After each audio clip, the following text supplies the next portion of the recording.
सवाच्या दिवशी बोलली तारा काना सोनार आपुला गरा बालधनुष रामाला करा जो बाळा रे जो. हाय एव्हरीवन, कशा आहात? आशा करते सगळे मजेत असणार. एक कप चहा आणि निवांत क्षण, अजून काय हवंय? माझ्यासाठी तोच एक मोठा सण. आणि मेन म्हणजे असं म्हणायला काही हरकत नाही, आजही सण आहे, कारण आज आहे रामनवमी. आणि रामनवमी असल्यामुळे ना लगेच चहा वगैरे नाश्ता वगैरे जो आहे तो केला आणि लगेच निघालो आहे आम्ही दर्शनासाठी गेल्यानंतर येथे बघितल्यावर इतकी जास्त गर्दी होती. बहुतेक इथे स्थापना वगैरे होती आणि पाठ जे असतात ना ते सुरू होतं, त्यामुळे भरपूर गर्दी असल्यामुळे आम्ही लगेच दुसरीकडे निघालेलो आहोत. आणि निघाल्यानंतर हे दुरूनच दिसतंय आपल्याला जे मंदिर आहे तिथे आम्ही जातोय. बरेच असे मंदिर असतात किंवा बरेच असे ठिकाण असतात ना जे आपल्या घराजवळ किंवा आपल्या आजूबाजूला असतात, पण आपल्याला माहिती नसल्यामुळे आपण तिथे जाऊ शकत नाही किंवा आपल्याला असं माहिती नसतं ना की हे स्पेसिफिक त्याच देवाचं मंदिर असेल की नसेल असं. आणि येथे आल्यानंतर म्हणजे हे जे आहे दत्त मंदिर आहे, पण तिथे ना अशी राम स्थापनासुद्धा केलेली होती. म्हणजे श्रीरामची स्थापना वगैरे जे आहे, छोट्या छोट्या मूर्त्या वगैरे ज्या आहेत त्या होत्या. आणि ही बघा मंदिरमध्ये आल्यानंतर लहान जी मणिमाऊ असते ना मांजर, ती होती. तिला बघून हा असं झालं की अरे हे मंदिरामध्ये कशाला आहे, पण असते कदाचित, म्हणजे बऱ्याच मंदिरमध्ये जी मांजर वगैरे असते ना ती असते, दिसते म्हणजे. आणि खूपच सुंदर असं हे मंदिर आहे, म्हणजे बऱ्यापैकी मोठं मंदिर आहे. बघितल्यावर म्हणजे जेव्हा दुरून बघतो ना तेव्हाच आपल्याला कळतं की हे मंदिर जे आहे बऱ्यापैकी मोठं असेल बाहेरूनच बघितल्यानंतर, आणि आतून तर बरंच मोठं आहे. आणि इथे अजिबात गर्दी वगैरे नाही आहे. कदाचित देवाची इच्छाच ही असेल की आम्ही येथे यावं. देवाच्या इच्छा ज्या आहे त्या आपल्या इच्छेपेक्षा खूप सुंदर असतात. त्यांनी बोलवलं आणि आम्ही इथे आलो आहे असं झालं आहे. कारण आम्हाला जायचं होतं दुसऱ्या ठिकाणी, पण जाता जाता हे जे मंदिर आहे ते दिसलं. कदाचित पहिले इथे दर्शन करावं आणि नंतर पुढे जावं असं आम्हाला वाटलं, त्यामुळेच आम्ही इथे पहिले आलो. आणि दर्शन वगैरे जे आहे ते खूप सुंदर झालेलं आहे. तुम्हाला सुद्धा दर्शन करून देते मी, बघा. सो बोलो रामचंद्र की जय हो. आपल्या सगळ्यांना रामनवमीच्या खूप खूप शुभेच्छा. आपल्या सगळ्या इच्छा आकांक्षा सगळ्या पूर्ण हो अशा मी देवाचरणी प्रार्थना करते. आणि माझी सुद्धा इच्छा पूर्ण हो अशी मी देवाला प्रार्थना करते. आणि हा सगळ्यात मोठा राम भक्त आहे. त्याला इतकं जास्त म्हणजे त्याचं सकाळी उठल्यापासून सुरू होते की मम्मी चल मला मंदिरात जायचंय, पटकन चल. पण थोडाफार जो उशीर आहे तो झालेला आहे, त्यामुळे त्याचा मूड जो होता तो ऑफ होता. पण त्याला म्हटलं चल बाबा आता आलोय तर आता तरी थोडं हस.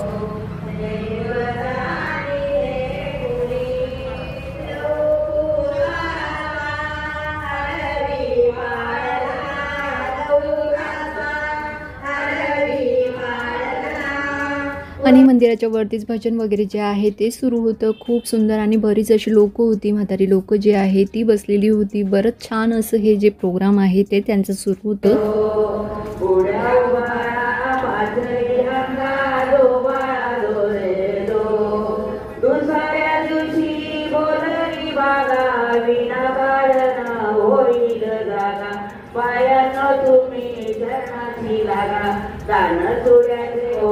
सवाच्या दिवशी बोलली तारा काना सोनार आपुला गरा बालधनुष रामाला करा जो बाळा रे जो.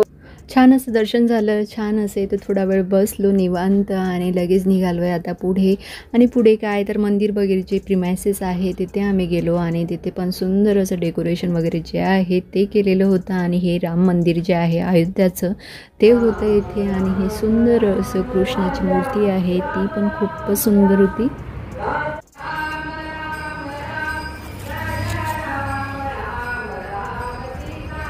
काही गोष्टींना ना आपण शब्दात एक्सप्रेस करू शकत नाही, त्या स्वतः अशा फील कराव्या लागतात. तुम्हालासुद्धा येथे असं म्हणजे हा व्हिडिओ बघून असं वाटलं असेल, म्हणजे तुम्हाला काहीतरी फिलिंग जी आहे ती छान अशी आली असेल, काहीतरी सुंदर अशी वाईब आली असेल आपल्याजवळ. सो दर्शन झाल्यानंतर घराकडे जात असताना नर्सरी दिसली आणि तिथून मला तुळशी वगैरे जी आहे ती घ्यायची होती. थोडे झाडं वगैरे आहे ते घ्यायचे होते फुलांचे, ते घेतले. आणि छान अशी ही जी तुळशी आहे ती आवडली आम्हाला, कारण त्याला फांद्या वगैरे ज्या आहे त्या बऱ्याच होत्या, त्यामुळे ती घेतली. आणि फुलं घ्यायची होती तर मोगऱ्याचं फूल जे आहे ते घ्यायचं होतं मेन म्हणजे मला, ते सुद्धा घेतलं. आता उन्हाळा जस्ट स्टार्ट झालेला आहे आणि ऊन वगैरे जे आहे ते माझ्या गॅलरीत यायला लागलं आहे, त्यामुळे मला झाडं वगैरे जी आहे म्हणजे फुलांची ती घ्यायची आहे ती. सो मी घेतलेली आहे, अगदी 2च झाडं आणली फुलांची. एक म्हणजे येल्लो जो रोज असतो तो घेतलेला आहे आणि मोगरा घेतलेला आहे आणि तुळशी घेतलेली आहे. छान फुलांची झाडं होती ते 40-40 रुपयाला, पण मला जास्त अशी घ्यायची नव्हती. म्हणजे घ्यायचे तर बरेच आहे अजून तरी, पण मी नंतर घेऊन येईल कारण बाईकवर आलो होतो आम्ही आणि बाईकवर मला म्हणजे आम्ही 3 जण होतो, पकडता मला आलं नसतं, त्यामुळे ही 3च झाडं जी आहे ती घेऊन आलेली मी. दुपारचा चहा वगैरे केल्यानंतर ही बटाटे जे आहे ती चिप्ससाठी आणलेले होते मी, पण चिप्स तर राहिले आणि त्याचं जे आहे फ्रेंच फ्राईज जे आहे ते सुरू आहे बनवायचं. घरात बटाटे आल्या बटाटे जे आहे ते संपून जातात माझ्याकडे, कारण त्यांना फ्राईज हवे असतात, बेक पोटॅटो जे आहे ते हवे असतात. लगेच आल्यावर त्यांचं ते सुरू असतं की बटाटे बनव, किंवा जो काय म्हणतो आपण पराठा असतो, आलू पराठा तो असतो. भाजी तर अजिबात होत नाही, पण हे जे अशा प्रकारे करतोय आपण तेच त्यातच बटाटे जे आहे ते संपून जातात. तर हे फ्रेंच फ्राईज बनवण्यासाठी ना बटाटे जे आहे ते आपल्याला मोठे घ्यायचे. मोठे घेतल्यानंतर त्याला कट करायचं आहे. कट केल्यानंतर त्याला थोडंसं उकळून घ्यायचं आहे. उकळल्यानंतर त्यात कॉर्न पावडर वगैरे जो असतो ते म्हणजे लावून घ्यायचे, थंड होऊ द्यायचं आहे आणि नंतर हे जे आहे ते तळून घ्यायचं आहे.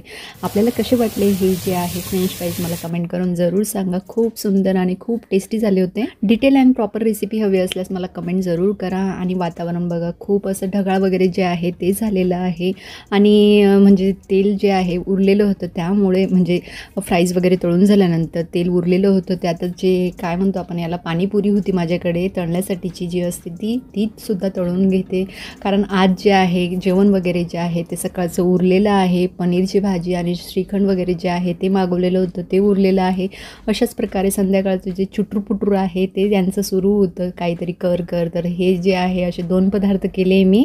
असे जे पदार्थ असताना ज्याला वेळ लागणारा असतो, टाईम कन्झ्युमिंग असतात, ते करताना खूप जास्त थकून जातो आपण. ते म्हणजे माझंही तसंच झालेलं आहे. मी सुद्धा हे करता खूप थकून गेली. पाणीपुरीची जी पुरी असते त्याला तर वेळ नाही लागलं, पण फ्राईज वगैरे जे आहे त्याला खूप जास्त वेळ लागतो, त्यामुळे मी जास्त थकलेली होती. पण एक गोष्ट बरी होती की संध्याकाळचा स्वयंपाक मला करायचा नव्हता, त्यामुळे मी हे असे 2-2 करते. नाहीतर एकच त्यांना दिलं असतं आणि बस केलं असतं. पण जाऊ द्या म्हटलं, आता त्यांना सुट्ट्या आहे तर ते काहीतरी मागतच असतात खायला, तर जाऊ द्या म्हटलं एखाद दिवस असतो त्यांना सुद्धा काहीतरी खावंसं वाटतं, सो ठीकच आहे.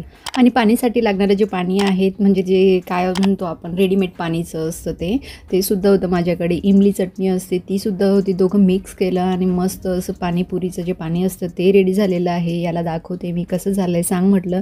खूप छान झालेलं होतं पाणी. आणि बुंदी वगैरे जी टाकायची असते ना यात ती नव्हती माझ्याकडे, तर त्यासाठी मी एक जुगाड केला. माझ्याकडे चिवडा वगैरे जो असतो ना, म्हणजे घरात असतोच चिवडा, यांना लागतो, त्यामुळे जे आहे चिवडा किंवा शेव वगैरे जी असते ती नेहमीच असते घरामध्ये, तर तो जो चिवडा आहे तो मी यात घातला आणि सुंदर अशी पाणीपुरी जी आहे ती तयार झालेली होती. बटाटे यात टाकायचे नव्हते, कारण आत्ताच त्यांनी फ्राईज वगैरे जे आहे ते खाल्लं होतं, तर त्यामुळे मी त्यात बटाट्याचं जे सारण वगैरे असतं ते नव्हतं मी तयार केलेलं. लगेच त्यांना असं साधं देते. असं काहीतरी खायचं बनवलं आणि नमन येणार नाही असं होतच नाही. त्याची मध्ये लुडबुड जी आहे ती सुरूच असते. मला हे खाऊ दे, ते खाऊ दे, मला हे बघू दे कसं लागतंय, त्याचं तेच सुरू असतं. सो खूपच छान अशी जी पाणीपुरी आहे ती तयार झालेली आहे. एक ट्राय केली मी, खूपच छान लागत होती. थोडी खट्टी होती, कारण मला तशीच पाहिजे होती, कारण तळलेलं खाल्लं असल्यामुळे ना थोडी मळमळ वगैरे जी असते ती होत असते मला, त्यामुळे मी थोडी जी आहे अशी इमली चटणी जी आहे ती जास्तच घातलेली होती. खूप छान झालेली होती पाणीपुरी. आणि त्यापेक्षाही जास्त जे आहे ते फ्राईज छान झालेले होते. इतकं जास्त खाल्ल्यानंतर जेवणाचा प्रश्नच येत नाही, पण काय आहे ना हे असं जे चुटूरपुटूर वस्तू खातो आपण 9-9:30 वाजल्यानंतर लगेच डायजेस्ट होतात, म्हणजे 9-9:30 पर्यंत आपल्याला लगेच भूक लागायला लागते, पण जेवण वगैरे जे आहे ते रेडीच होतं. आणि अशा प्रकारे मी झुल्यावर बसून जे आहे ते एन्जॉय करते पाणीपुरी. पाणी जे आहे मी पहिलेच म्हणजे टाकलेलं होतं, त्यामुळे पुरी जी आहे ती पिचकलेली होती. पिचकली जरी असणार तिला आपण नाही म्हणू शकत नाही. पाणीपुरी अशी गोष्ट आहे की तिला आपण कोणीच नाही म्हणत नाही. तशीच अशी चहा असते ना ती असते, चहालासुद्धा आपण कधीच नाही म्हणत नाही. आणि ही जी आहे चहा किंवा जी पाणीपुरी आहे मला गॅलरीत बसून जे आहे शांतपणे निवांत बसून एन्जॉय करायला आवडते. तर माझी गॅलरीमध्ये जे झाडं वगैरे आहे मी आज आणलेली तीसुद्धा ठेवलेली आहे. तिला आता कुंडीत केव्हा टाकायची बघते मी आता. आणि 2-4 कामं जे आहे आपण म्हणजे अशा प्रकारची कामं जी आहे ती काढली तर भांडे जे आहे ती खूपच जास्त निघतात. आणि अशी जी कामं असतात ना जे चुटूरपुटूर काही बनवायचं असेल त्यासाठी लागणारी भांडी जी आहे ती भरपूर निघतात. तर आत्ता भांडी जी आहे घासून झालेली आहे आणि घासल्यानंतर जे आहे हे माठ वगैरे जे आहे ते अशा प्रकारे आपण त्यावर नेहमी असं थोडं म्हणजे जेव्हा केव्हा येऊ आपण असं पाणी टाकत गेलो ना तर पाणी जे आहे यातलं थंडगार होतं आणि हे जे ग्लास आहे मी त्याला पहिले वाचवायला गेली आणि तोच नेमका फुटून गेलेला आहे. सो व्लॉगला येथेच एंड करते. आय होप आपल्याला व्हिडिओ नक्कीच आवडला असेल तर लाईक शेअर अँड सबस्क्राईब नक्की करा. So take care friends. Bye.